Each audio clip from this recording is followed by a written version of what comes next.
I have to do to get better, to make my credit score go up so I can go out and buy a house this year? Sure, right. So it really just depends, right? So each client is different, so we create a customized plan for each one of those clients. So it's different. I couldn't really kind of generalize and say, okay, Yeah. this is what you would, because we don't, and clients always ask me that. They're like, Yeah. hey, so how long is it going to take? I'm like, well, Well, I let's don't go know. ahead and take a look. We can talk about that. But so in a vast majority of cases, the deletions from the illegal entries is not gonna cut it. Sometimes it No. does, but there's gonna have to be more work involved, and the client typically has to be involved in the process. So the way most companies work is pay me, pay me, pay me. It's gonna all be better. Promise, promise, promise. Right? You pay them, and then it's not better. Right? Right. For us, it's like we create a plan. We have a design for that plan. We do the heavy lifting on our side. Of course, we know what works on our side, so we do the heavy lifting with documentation, with kind of the grunt work of everything. But then we have conference calls with our clients every 60 days, 45 days, or 60 days to check in, pull mortgage scores, and say, hey, this is what we need to do now, right? And so generally, we want them to pay down their credit cards because they almost all have too much on their credit cards. As I mentioned, sometimes restructuring debt makes sense. A lot of student loan debt is out there. And a lot of times when they have student loan debt, they have like 15 different accounts. And they've been on some kind of student loan deferment for a while. So they took it out for X dollars, but they owe much higher than that. The mortgage score doesn't like that you have 15 accounts that you're upside down on. So sometimes restructuring that gives us a boost in score. Okay. Sometimes, we have to settle items. There's a lot of debt that's going to meet the legal requirements to be there, depending on how severe the situation is. Sometimes it makes sense to settle. You'll hear, especially credit repair companies, talk about never settle debt. And I have a YouTube channel, and I disagree with that wholeheartedly. It depends, right? If we've done our due diligence, it meets the legal requirements to be there. You owe the money, and it's stopping us from getting to the next spot. We might want to consider that. Now, we're not going to throw a bunch of money at collection agencies, third parties that buy this debt off. I'm not a fan of that. It is the way the system works, but settling does make sense sometimes. Even settling sometimes makes sense on charge-offs. It really just kind of depends upon what they've got going on. The way I look at it is we get to the finish line, right? Yeah. Whatever it Yeah. takes. Whatever Yeah. it takes, Well, and I think that's what it is. It is to a point where I can't pay rent anymore. My family's too big for a 2-bedroom apartment. I can't afford that third bedroom unless how do I get out from under what I've buried myself? And sometimes it is just pay off the credit card.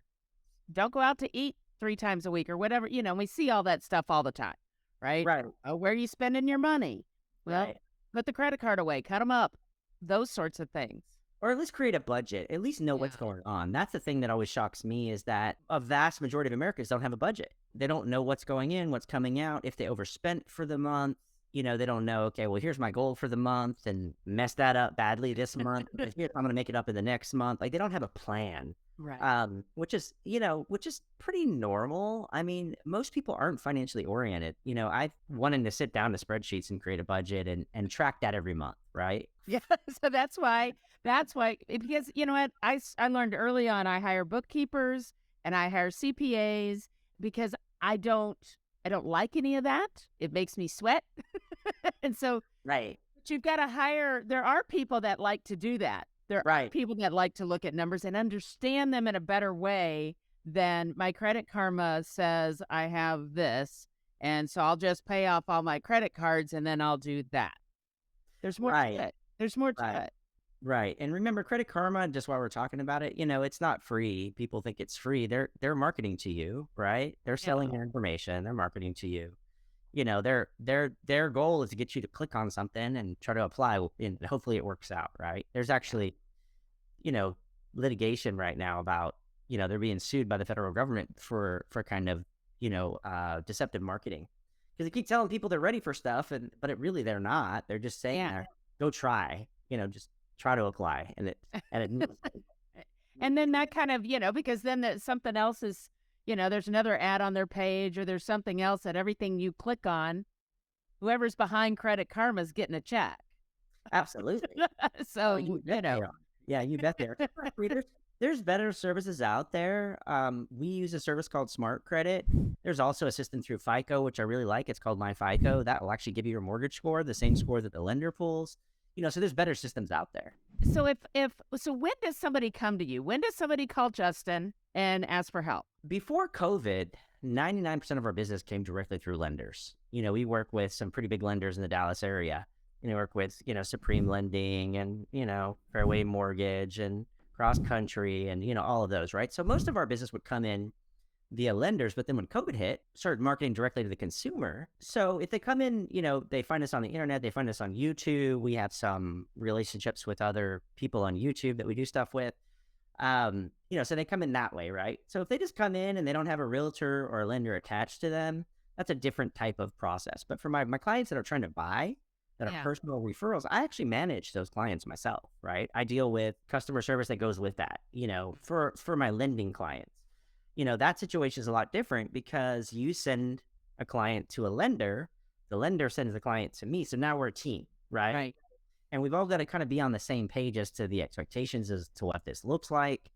So it's a different kind of a thing as opposed to, a client that comes in, via the internet who's like, yeah, it's time for me to work on my credit. I don't really have any goals at the moment, but you know what I'm saying? So when they come in through our system. I know the lenders that they're attached to. Usually my team will reach out to at least schedule a call with me. And then, I'll talk to the client. Usually I talk to the lender, the realtor. I kind of get an idea of what's going on and then, see if we can't figure that out for the client. Yeah. And if there's not an option to make that work, then we'll just gracefully, tell the client, it doesn't look like this is going to be the best option for you right now, but hey, let's do this, this, and this, and then we'll revisit here in a couple of months. So we don't take on clients we can't help. We don't, in this space. Because there's a lot of companies out there that say, like you've mentioned, let's fix your credit. Let's repair your credit. Let's do this. And they take, give me money. Yeah. And then you leave, you gave them a bunch of money that obviously you could ill afford to give them. And you're still in the same place you were 6 months before. Right. I think it's important to note that there are legitimate, honest people out there that can help you with your credit. And it's not just a matter of, let me pay off my credit card debt. Right. Well, and it's not just a matter of just disputing stuff, right? So certainly there's a methodical way to go about trying to clear up illegal entries on a credit profile, but that's usually as far as the companies get. And do they do that very well? And most what I've seen is not really, right? Yeah. So usually it takes more than, just that activity. You're only going to get so far with that, right? Yeah. Right. If your average is 20-25% negative items come off your credit, which ones are going to come off your credit? Well, we have a pretty good idea because we know the pathway for certain collection agencies and how to get things done. But the way it's listed on your credit report, what's newer, what's older, what's the amount of the debt, just because you get a couple things knocked off doesn't mean that perfect now. Game over. Now we're done. It may not even matter. That stuff may be so old that it doesn't even matter. So, it takes more strategy to get people to the finish line. Now, sometimes we get, sometimes it's a very quick turnaround. We're like, wow, we just gave them a to-do list. We did our thing. And then 2 months later, they're ready to roll. Right. Right. But for the most part, there's nothing that's straightforward about this industry. It's tough. It's a tough industry. You're dealing with credit bureaus, you're dealing with creditors, you're dealing with collection agencies, you're dealing with, clients. You just got a lot of moving parts. And it's not, there's not a magic wand that you can just, this probably when there's not a magic wand. I hate that part. Well, but these companies represent it like they've got the secret sauce, right? They've got the secret magical, and I'm like, no, you don't. No, you don't. And I think that's what's, a long time.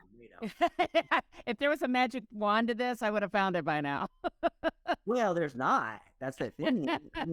So, you can, these companies will represent themselves like they're somehow, and if you were to dig into all their client base and who's actually satisfied, I bet you'd find something, very different. So, by law, you're not supposed to advertise like that. You're not supposed to, make guarantees and, oversell your services. And, we are very careful not to step outside the law.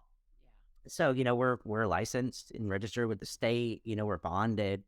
You'd be surprised how many people even in the local market in the Dallas area that, and I've looked them up because I haven't done it in a long time, but I used to, because I would look up my competition, people that were in like realtor offices and stuff.